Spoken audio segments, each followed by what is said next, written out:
우리가 함께 볼 말씀은 누가복음 22장 39절부터 46절까지의 말씀. 39절부터 46절까지의 말씀 제가 봉독합니다.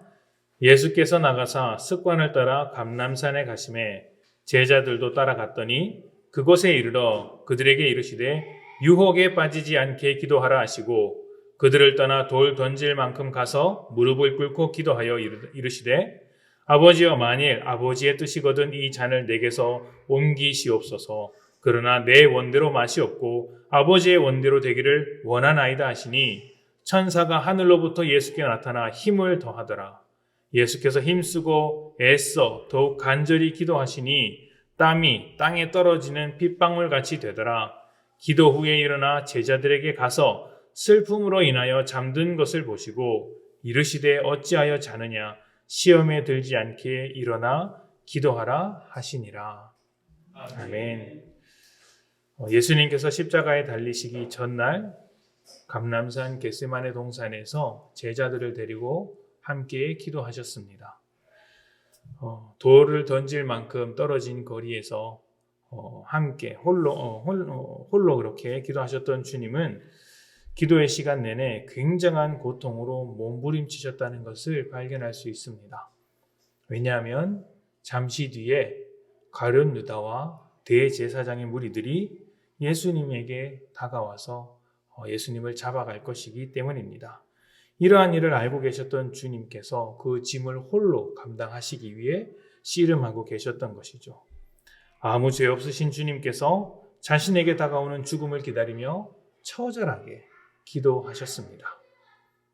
아버지여, 만일 아버지의 뜻이거든 이 잔을 내게서 옮기시옵소서. 그러나 나의 원대로 하지 마시고 하나님의 뜻대로, 아버지 뜻대로 되기를 원합니다. 죄 없으신 주님께서 오직 주님의 뜻을 바라면서 모든 사람을 대신해서 죽으시고자 이런 기도를 올려드렸습니다. 그런데 우리는 이 일을 조금 더 깊이 생각해야 합니다. 누군가 나에게 잘못했을 때 용서하는 것이 그리 쉬운 것은 아닙니다. 화가 나죠.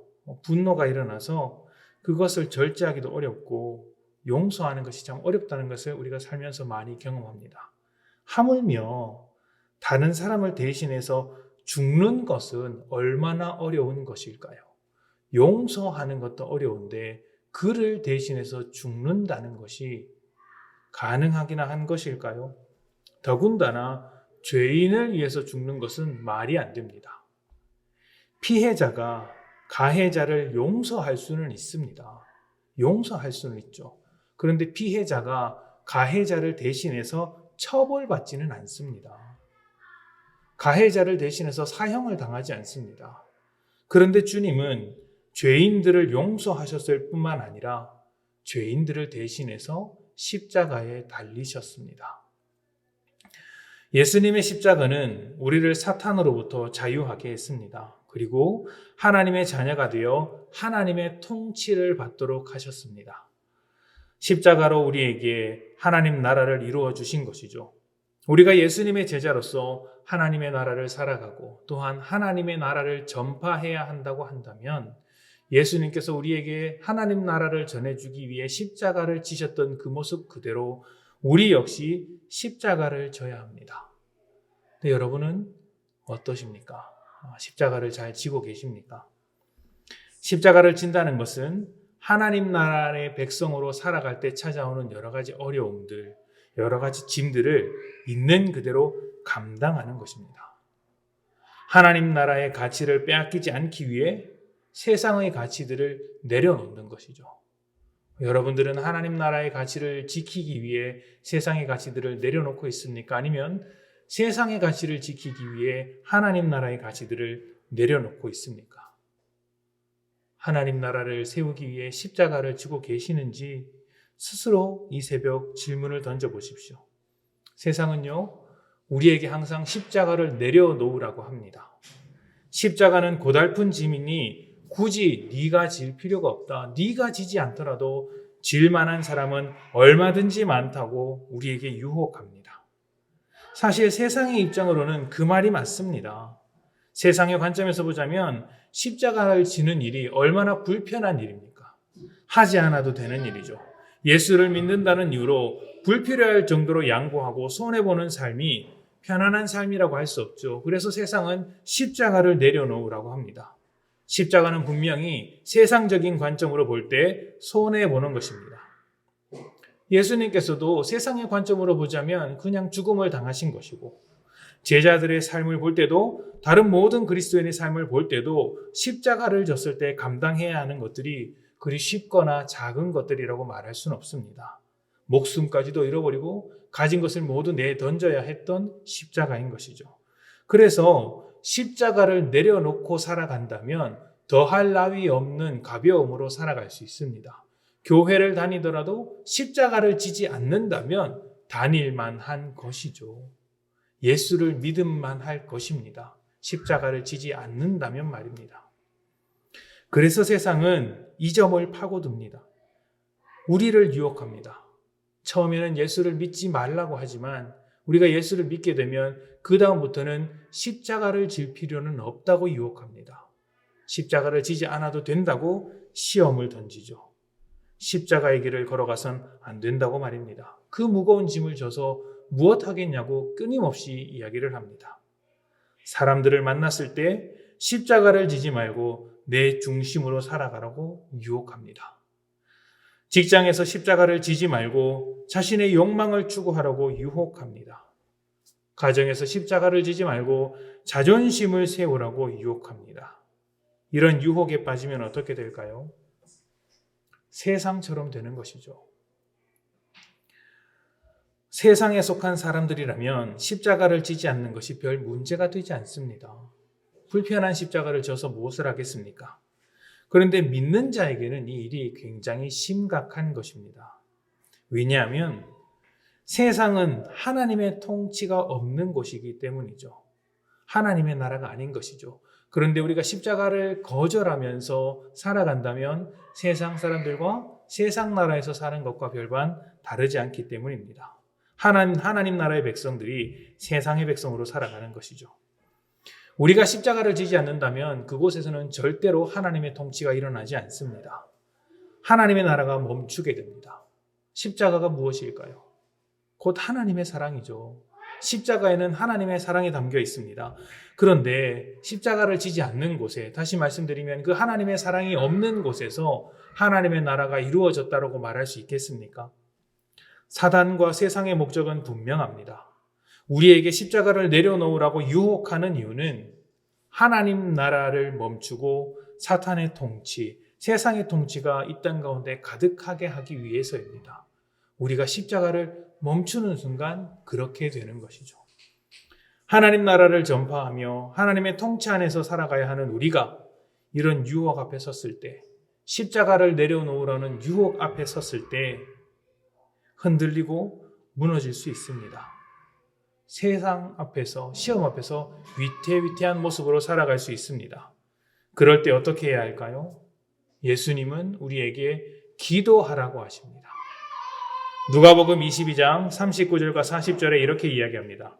예수께서 나가사 습관을 따라 감람산에 가시매 제자들도 따라갔더니 그곳에 이르러 그들에게 이르시되 유혹에 빠지지 않게 기도하라 하시고, 유혹에 빠지지 않게 기도하라 하시고, 그리고 곧이어서 22장 46절에 이렇게 기도하십니다. 이르시되 어찌하여 자느냐 시험에 들지 않게 일어나 기도하라 하시니라. 주기도문을 가르쳐 주실 때도 시험에 들지 않도록 기도하라고 하셨고, 지금도 유혹에 빠지지 않도록, 시험에 들지 않도록 기도하라고 하셨습니다. 이제 곧 예수님께서 체포당하시고 십자가에 달리시게 될 때 핍박과 고난의 시간이 찾아올 텐데 그들이 예수님을 버리고 도망갈 것을 아셨기 때문에 이렇게 기도하라고 하셨던 것이죠. 너희의 약함을 안다. 너희의 부족함을 안다. 세상 앞에서 항상 유혹당하는, 시험당하는 너희를 안다. 그러니 너희는 그 유혹 앞에서 기도하라. 시험 앞에서 기도하라. 십자가를 져야 할 순간에 내려놓고 싶은 유혹이 들 때 기도하라고 하셨던 것이죠. 그 모습을 지금 주님께서 보여주고 계신 것입니다. 우리가 십자가를 져야 하는 순간이 찾아온다면 먼저 기도해야 합니다. 십자가는 어려운 것이기 때문입니다. 손해보는 것이기 때문입니다. 그래서 그 누구도 십자가를 기쁜 마음으로 지지 않습니다. 내려놓고 싶은 유혹이 찾아오는 것이죠. 그래서 우리는 그러한 유혹에서 벗어날 수 있도록 기도하는 것입니다. 십자가의 진정한 의미를 발견하고 하나님 이것이 얼마나 복되고 좋은 것인지 깨닫게 하여 주시옵소서. 주님께서 왜 십자가를 지셨는지 아버지 하나님 나도 그 마음을 품게 하여 주시옵소서 기도하라는 것이죠. 십자가를 지지 않으면 세상이 승리하는 것이고 십자가를 진다면 하나님의 백성인 우리가 승리하는 것입니다. 그렇다면 우리는 어떤 기도를 해야 할까요? 제자들에게 기도를 하라고 말씀하신 주님께서 겟세마네 동산에서 어떻게 기도해야 하는지를 보여주셨습니다. 나의 뜻대로 기도하는 것이 아니라 하나님의 뜻대로 이루어 달라는 기도입니다. 바로 이 기도만이 세상의 모든 유혹과 시험 앞에서 십자가를 질 수 있도록 이끌어주는 기도인 것이죠. 이런 기도를 하실 때 예수님께서 어떤 심정으로 기도하셨는지를 우리가 기억할 필요가 있습니다. 42절부터 44절입니다. 이르시되 아버지여 만일 아버지의 뜻이거든 이 잔을 내게서 옮기시옵소서. 그러나 내 원대로 마시옵고 아버지의 원대로 되기를 원하나이다 하시니 천사가 하늘로부터 예수께 나타나 힘을 더하더라. 예수께서 힘쓰고 애써 더욱 간절히 기도하시니 땀이 땅에 떨어지는 핏방울같이 되더라. 아멘. 하나님께서 기도하고 계시던 예수님께 천사를 보내셔서 힘을 더하셨습니다. 그런데 그 힘을 받으신 예수님께서 그 힘을 바탕으로 더욱 기도하십니다. 핏방울과 같은 땀을 흘리면서 간절한 마음으로 그리고 아주 처절하게 십자가를 지기 위해 기도하신 것이죠. 이것이 하나님의 뜻대로 살겠다는 사람의 기도인 것입니다. 이런 기도는 편안하게 나오지 않습니다. 하나님을 의지하여 그 힘을 받아서 기도하되 핏방울이 땀방울이 되는 것처럼 땀방울이 핏방울이 되는 것처럼 처절하게 기도하는 것이죠. 십자가를 지는 순간 우리는 그렇게 져야 합니다. 십자가를 지면서 힘드는데 그냥 힘드는 것이 아니라 땀방울이 핏방울이 될 만큼의 그런 십자가의 지고감이 우리에게 있어야 한다는 것이죠. 우리는 날마다 하나님께 힘을 달라고 기도합니다. 그런데 그 힘을 받아서 어디다 사용하시겠습니까? 세상의 가치, 세상의 것을 이루려고 하십니까? 그렇다면요, 그것은 십자가를 내려놓으라는 유혹을 받아서 그런 것일 수도 있습니다. 우리가 하나님께 힘을 받는다면 그 힘으로 하나님의 뜻을 이루는 데 사용해야 하는 것이죠. 빗방울과 같은 땀을 흘리면서 열심히 십자가를 지는 것, 그것이 우리가 해야 하는 기도의 내용이며 하나님께 힘을 받은 자들이 살아가야 할 삶의 모습입니다. 나를 따르려면 자기를 부인하고 자기 십자가를 져야 한다던 예수님의 말씀을 기억하십시오. 예수님의 제자들은 예수님의 십자가를 져야 합니다. 우리는 십자가를 지는 인생인 것이죠. 그것을 하라고 부르심을 받았습니다. 예수님의 십자가를 기념하는 이 자리에서 함께 그렇게 고백하며 기도하셨으면 좋겠습니다. 나의 뜻이 아니라 하나님의 뜻대로 살기를 원합니다. 하나님의 뜻이 이 순간 십자가를 지는 것이라면 하나님 십자가를 내려놓으라는 세상의 유혹을 뿌리치고 담대하게 십자가를 질 수 있도록 나를 인도하여 주시옵소서. 내가 하나님의 뜻대로 나의 원함이 아니라 하나님의 뜻대로 그 짐을 지고 살겠습니다. 이러한 고백을 오늘 하루만이 아니라 평생을 살아가면서 꾸준히 할 수 있는 여러분들이 되시기를 축복합니다.